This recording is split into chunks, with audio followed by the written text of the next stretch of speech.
Welcome to Who's This For? A podcast about creating with intention. I talk with artists, entrepreneurs, and media makers about connecting with their audience by focusing on a single person. You create music, brands, experiences, or stories. This is the podcast for you. Welcome to another episode of Who's This For? The podcast about creating with intentionality. I'm someone that believes that when we're communicating, we are always communicating between two people, whether it's one person that's your audience or a million. I just believe that there's that connection.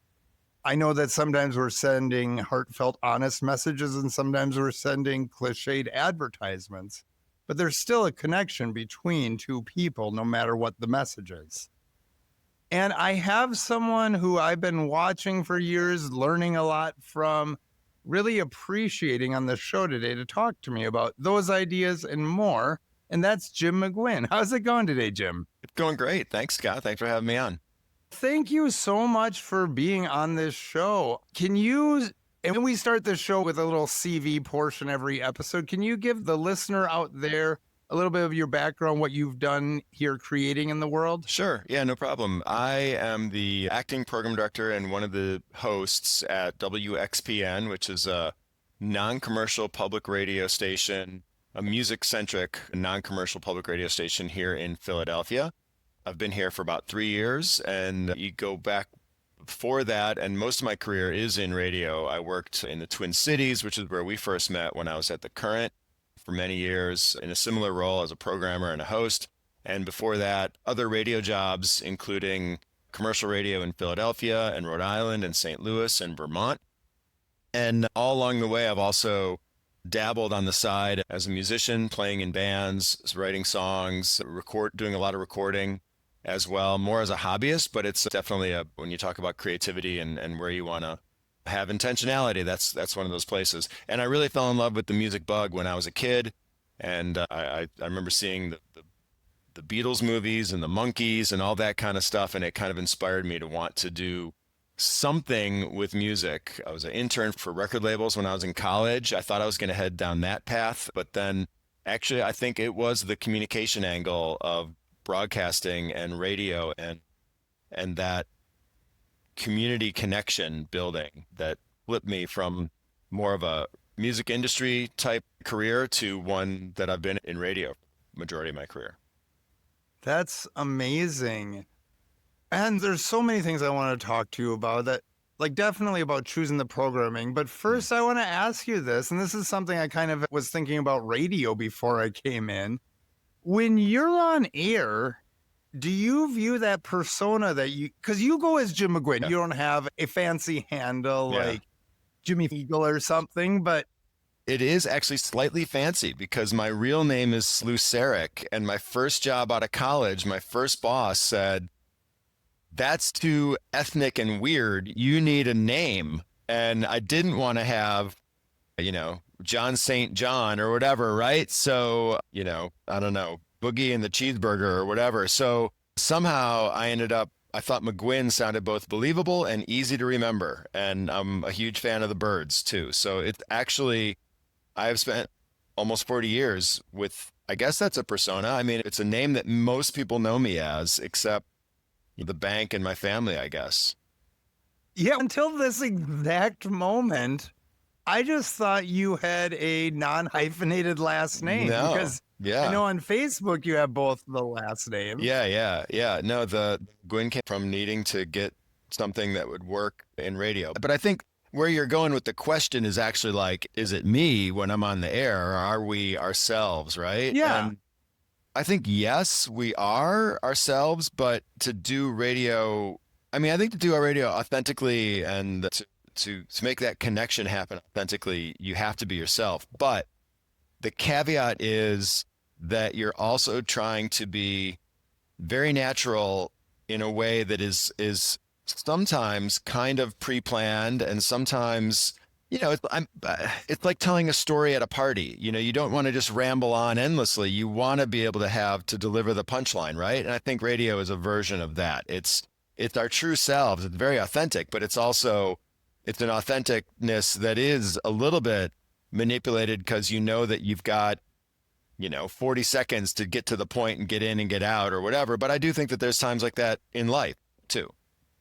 So I guess that's both. I like that. I also think of it sometimes as there was a thing with David Byrne when he was in Stop Making Sense, and he wore the big suit, and he talked about like the gestures on stage are amplified, so we should be bigger, or like bigger than our real selves. And I think sometimes radio, maybe there's a little bit of that where we're trying to take,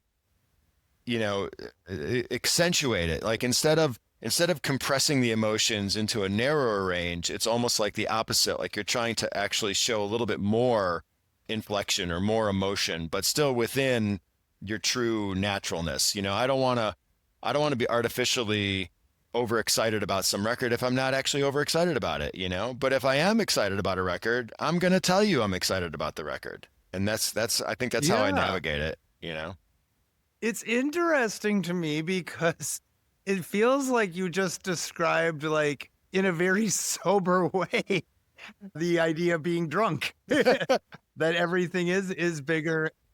Yeah. Yeah. So, no, but that's really, I like it though, because everything being important and everything being timely is so apt to radio. Well, it is always about like trying to find a connection. That's really interesting. What you said about described it as being drunk.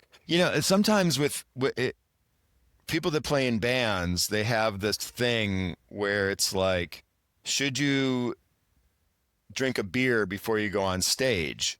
Will you play better? And the general sense, or it's also, I've heard this described about just dating too, like maybe if you have one beer, you're a little bit looser and you have a little bit less inhibition, and you might perhaps at least think you're playing more fluidly. But if you have 3 beers, that's a problem. So maybe the thing with radio is to try to get to a level as if you've had 1 beer, but not 2, right, and not 5, if that 1 beer is the thing that makes you feel like you're, perhaps a little bit more energized or a little bit more amplified in whatever emotion you're trying to convey, whether it's happiness or sadness or excitement or anger or whatever. So, yeah. It's interesting to me because you do come to that place, but you have to come to that place if you're hosting at 6 a.m., if you're hosting at 9 p.m., if you're hosting at 1 a.m.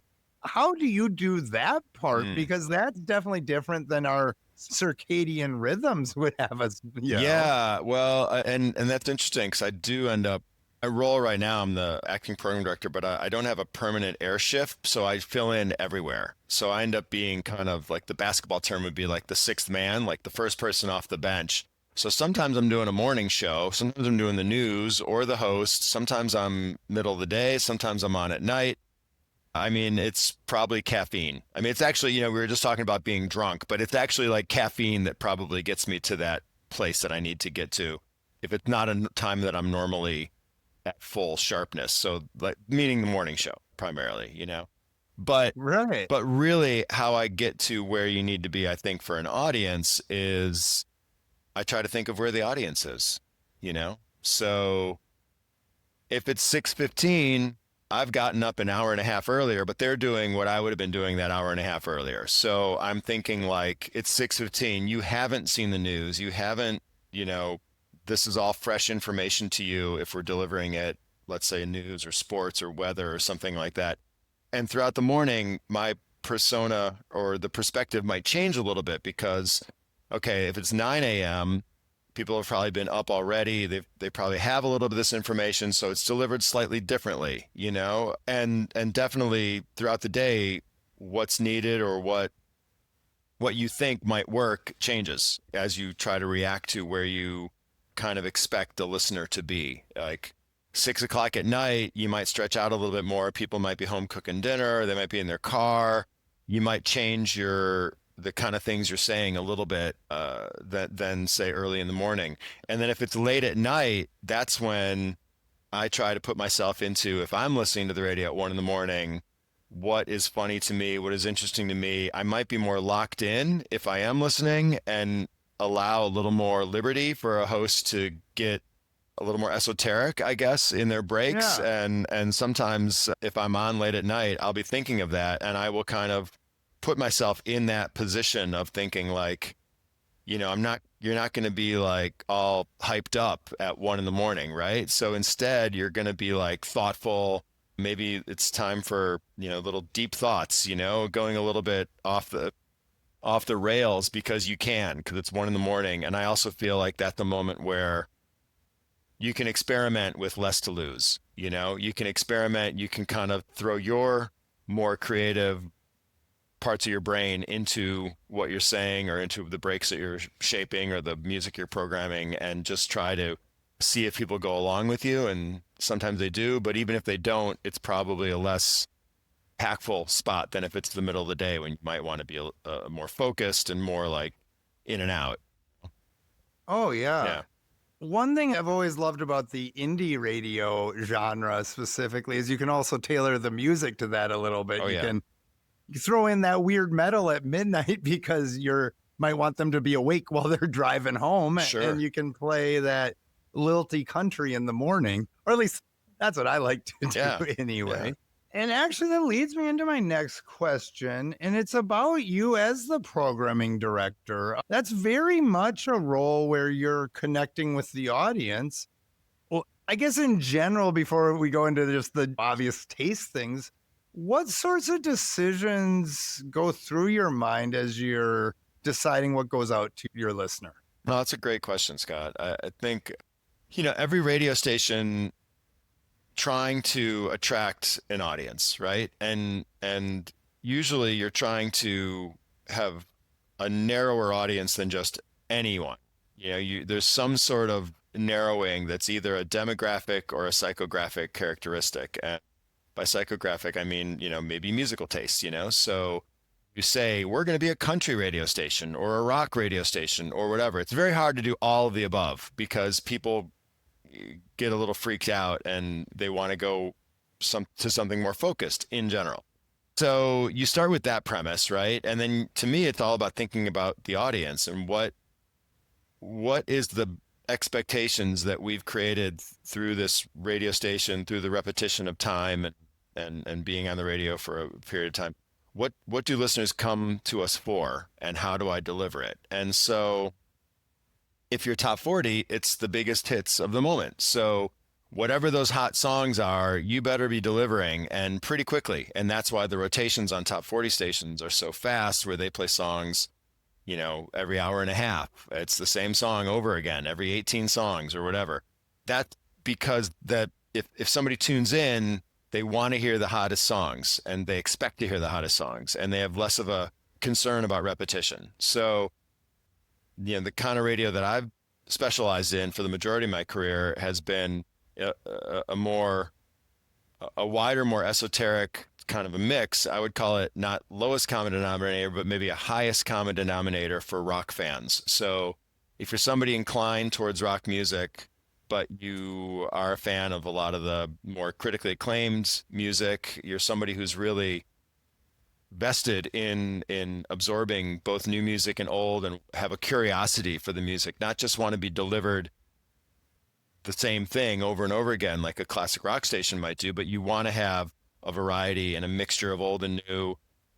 That's why you come to a radio station, like when you worked at Converge, or when I worked at the Current or at XPN. So Yeah. So when I'm thinking about programming, I'm thinking about all these balances, and I'm in my brain, I'm trying to composite a few different kind of listeners into one, and then trying to figure out how to serve that one the best I can, even though I know that sometimes they might want a little more of this or a little more of that, which might be two different people in my brain, but it's kind of like some of our audience likes folk music, so we've got a folk music hour. So at that time, we're focusing in on that. And then some of our audience likes metal, so we might have a metal show. That might not be the same person, but in the brain, I'm compositing that stuff together. And then our general mix is kind of all of the above. So figuring out how to, I guess, fulfill those expectations of the listeners based on why they're coming to us in the first place. And sometimes that is music that I absolutely love, and sometimes it doesn't have to be. Like there are artists that we play that I may not personally be a huge fan of, but I know that a large chunk of our audience is. So I'm going to try to figure out a way to share that content and come up with my own ways to talk about it. I may not go on there. I don't want to lie. I'm not going to go on there and say, this is my favorite album of the year, if it's not, but I will think of a way to say, hey, if you're into this band, you might like this other band or whatever. Like I'll figure out ways to sort of like still serve the audience the best I can, even if it's not my own personal favorite song or music. And I think everybody in radio has to do that to some extent. Otherwise, you're just programming for yourself, and you yourself is probably not a broad enough audience to serve to be successful. Oh yeah, as a concert booker, especially at the start of my career, I always said if I super liked it, it might not do that well. Yeah. I've been wondering as we've been talking, and this is actually just something that just popped in my head, but do you think that, I'll define it as the bohemian mindset. I know that's a very like 90s and I guess very classic term for it, but the people that are into the more esoteric end of whatever they like, be it the rock fans that are into metal, hip hop fans that are into backpacker stuff, do you find that they have some tolerance and then appreciation for the other like subgenres and places that people like? Yeah, I mean, I hope so. Like I've talked in terms of music selection, I've talked both at the Current and here at XPN about this thing that I call the spoken wheel. And so the wheel is where I visualize the center of the station. Like what's the kind of commonality glue that the majority of our audience probably likes? And again, depending on the era and the format and stuff, that might change, or it might be different for you versus me or whatever. But I try to think of like, what's that? And that's the sort of middle. And then I hope that we'll have a certain tolerance for the spokes, and the spokes might be the more extreme edges of music. Yeah. So to use XPN for an example, the middle could be, if you visualize artists like, I don't know, Wilco and Spoon and Florence and the Machine, and I don't know, Waxahachie or something, you would come up with like a list, right? And that to me is the middle. So we always come back to the middle. We always sort of start in the middle and come back to the middle and stuff. But then if all you do is stay in the middle, it's kind of, it becomes a little bit too predictable. So at a station like this, we have, well, where do we put, like, every once in a while you want to throw in Ray Charles and Willie Nelson and, Motorhead and The Clash. And, so you start drawing these spokes around the wheel. So that for us, that could be punk and country and hip hop and jazz and blues. But you also don't want to live out on those spokes, and you don't necessarily want to go spoke to spoke to spoke to spoke. Like you want to keep kind of going out and coming back and going out and coming back. And that way, over the course of every 20 minutes or every half hour, or they used to say every 20 minutes, you should give a representative sample of what your station is about. Not when you're in a specialty show. If you're in the metal show, you're diving into the metal spoke, right? But in the general mix, you should kind of give the feel. So we try to go in and out of that middle point, and then go out, have a little fun, and come back. So if you're somebody that doesn't like metal, and we suddenly are playing Motorhead, you kind of know that after Motorhead, we're probably going to come back towards the center and something that maybe you like more. But if you're someone that does like to have a little like surprise metal song, we've just really thrilled you, probably. That's the hope, does that make sense? I mean, that's sort of like one way to look at the programming that we've developed here. Oh yeah. Back when I did it, my thing was always, I'll drop nostalgia every 25 minutes or so. Yeah. And then I'll bring them back.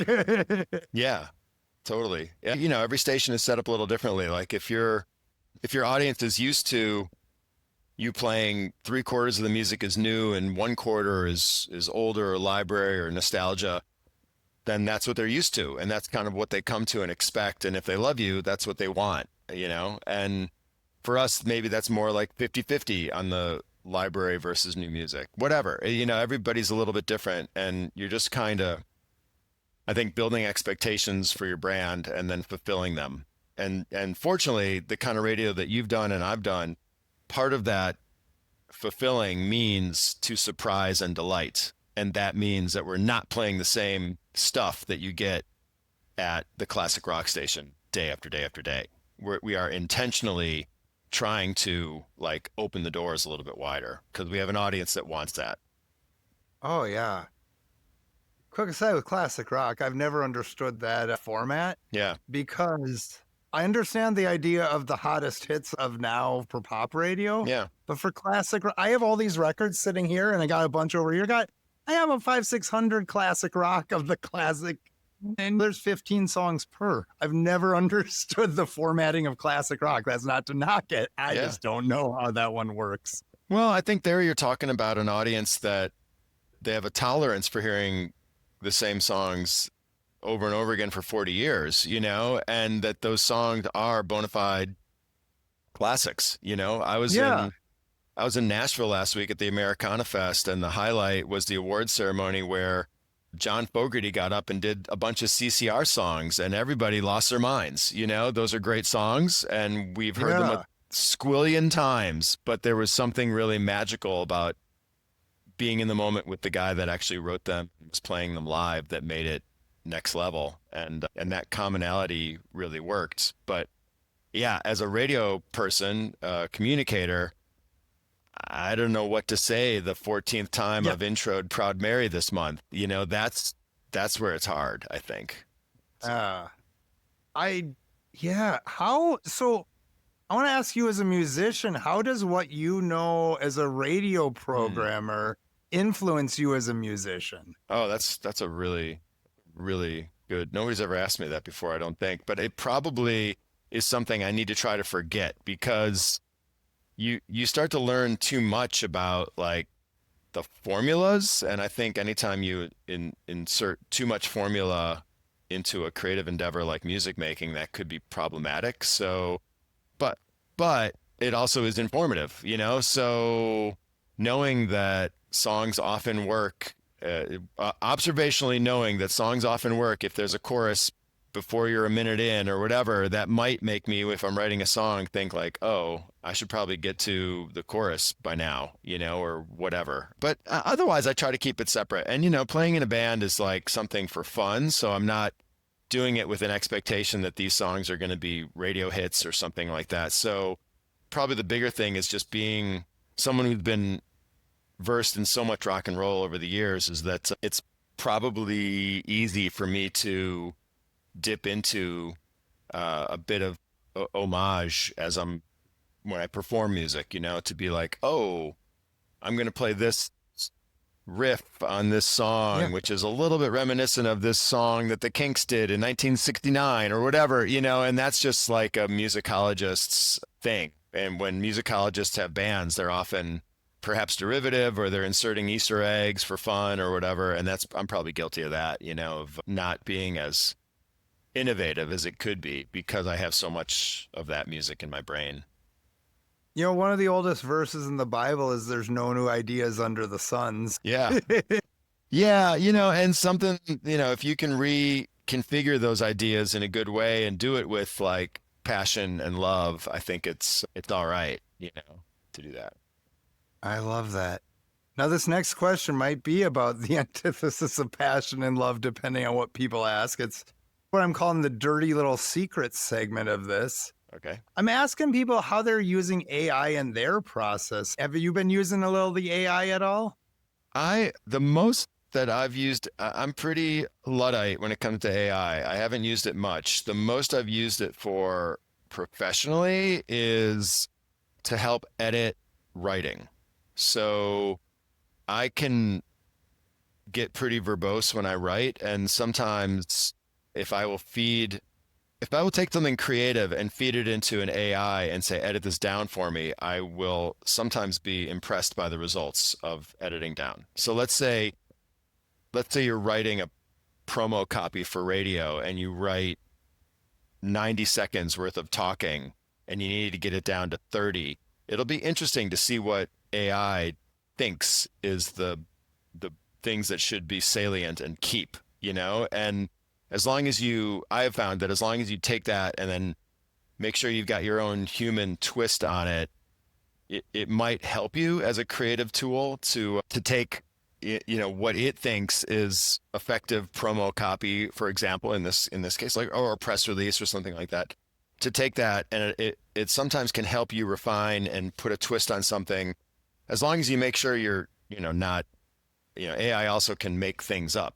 I did as an experiment, I put something through and said, help me write a press release, and it came up with, I put in song titles for a band that I played in, and it came up with synopsises of those songs that were totally wrong. And I'm like, I don't know how it came up with this. It's completely erroneous, and that's the thing with AI. I think you got to watch that. I will also say that in music making, we've been using, versions of AI long before it was deemed AI or considered necessarily a bad thing. So whether it's auto-tune, that almost everybody uses at least a little, even if they're trying to make it sound like a natural auto-tuning, they're using auto-tuning to improve the sound of a vocal, let's say. Or, if you're using a lot of the programs like drum programs and things like that, those things, that is AI, basically. It's right. Just, I think there's a different definition when you think of AI, as in there's some fine line between is it assisting you or is it driving the process? And if it's assisting you, it's a tool that you're controlling and using, and it might be okay. If it's really driving the process and you have very little humanity in that equation, then I think it's too far.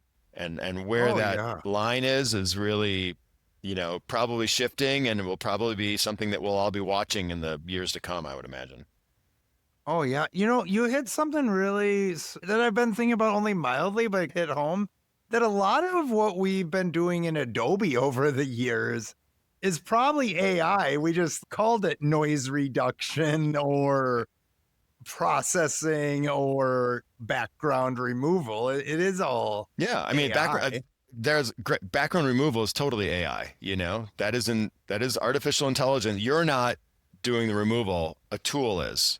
And what that what that tool does is do it. But I do think there's that gets the asterisk or something. There's something where it's like, that's different than when people think AI, they think like AI controlling a process, and what you're doing is you're using a tool that you're controlling, and maybe that's okay. And I didn't intend this to go so deep, but I love this. It's interesting too, because I think about a lot of visual artists and their thoughts on AI, but it's at what point in the process is it okay, and at what point in the process is it just forbidden? And I don't even know that there's a right or wrong answer to that at this moment. Yeah, I mean, in a way, to go back to music, like let's say the Beatles, right? Or even the beginning of the Beatles, you recorded by having people in a room live, like 2-track recording, right?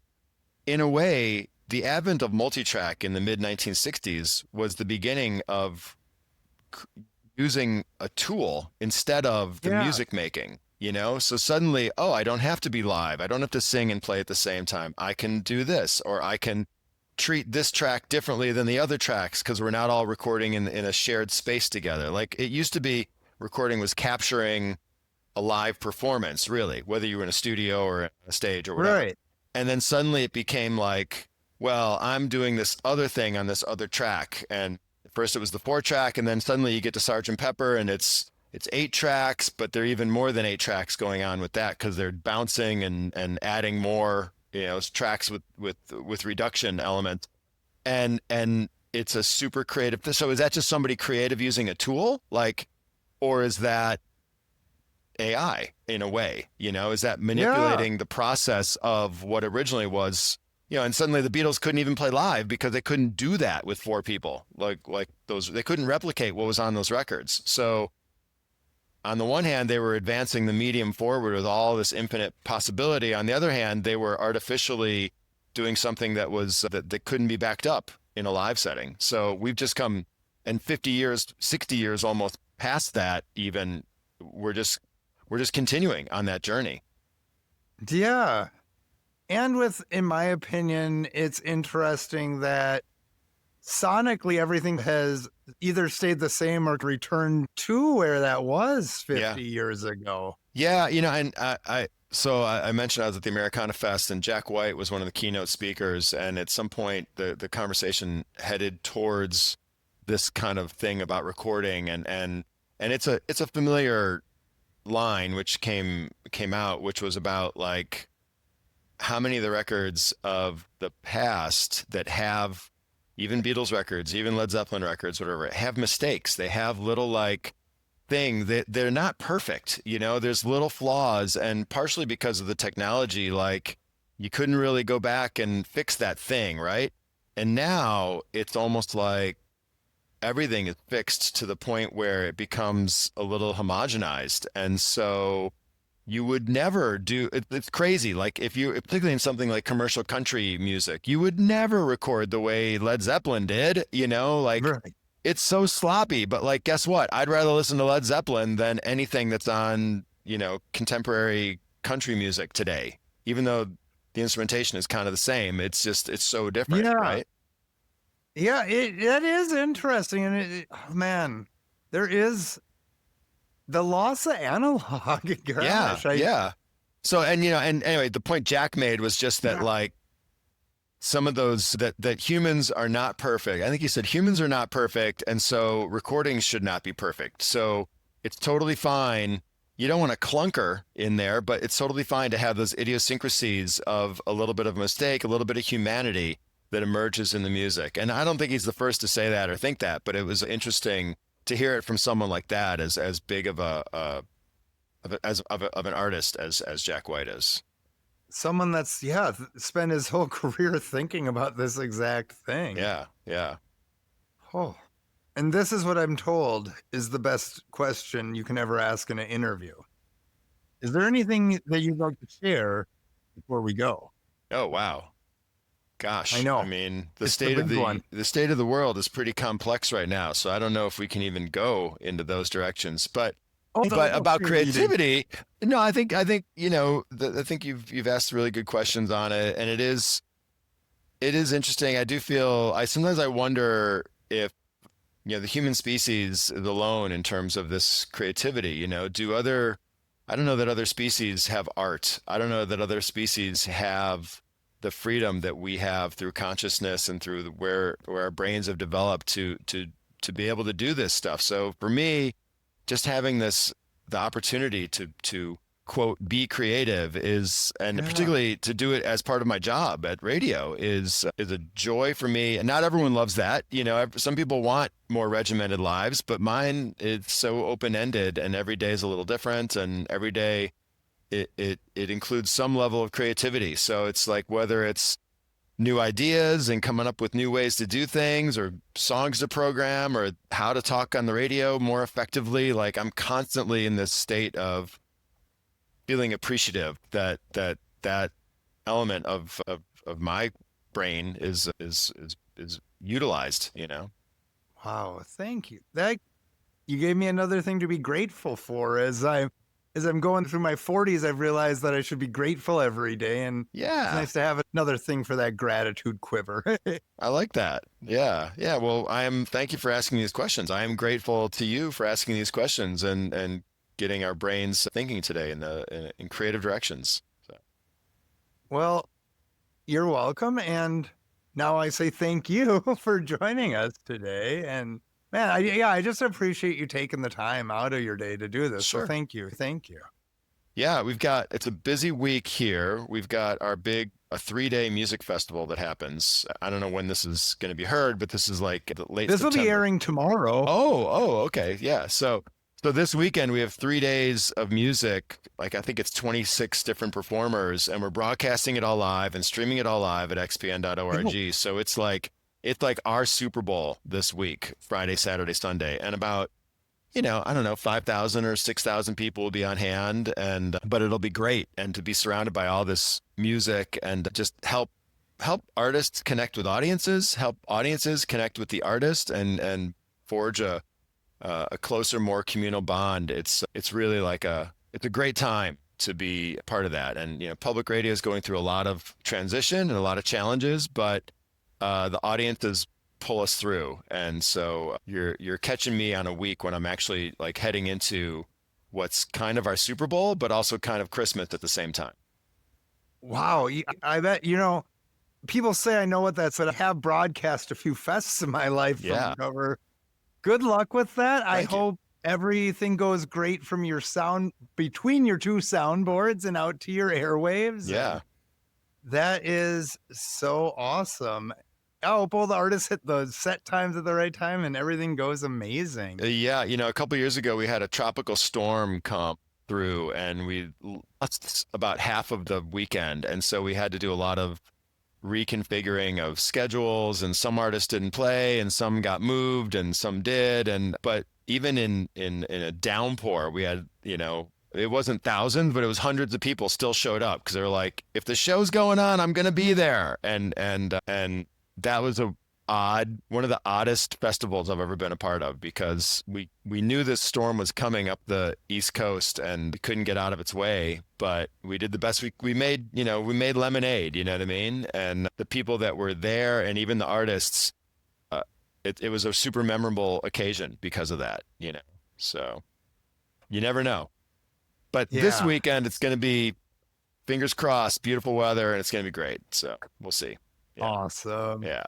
Enjoy that. And now, is that going to be online too? Oh, yeah. Actually, if you're putting this up this week, it's all xpn.org. You can listen to the station anytime. You can check out the fest all this weekend. We've got Warren Prez Hall on Friday night, and Sharon Van Etten, and who is on Saturday? Sharon Van Etten, Kathleen Edwards, Molly Tuttle, Richard Thompson on Saturday, and Courtney Barnett, Craig Finn, Daniel Donato, the Spin Doctors on Sunday. So there's like 25 bands, and it's super fun. So it's funny you mentioned Craig Finn. I was thinking when we were talking earlier about that part about that one spoke band.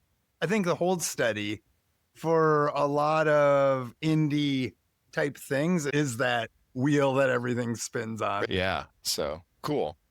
Yeah. Well, thank you for having me on, and good luck, and a shout out to, Central Western Wisconsin. Oh yeah. The people of the Nye area would appreciate that. Yeah. Yeah. So cool. Again, thank you so much. Yeah. And that's it for this episode of Who Is This For? Remember, whether you're creating music, brands, experiences, or stories, it's all about focusing on that one person, you. I'm Scott Morfitt, and you can find us wherever you get your podcasts. We'll see you next time on Who's This For?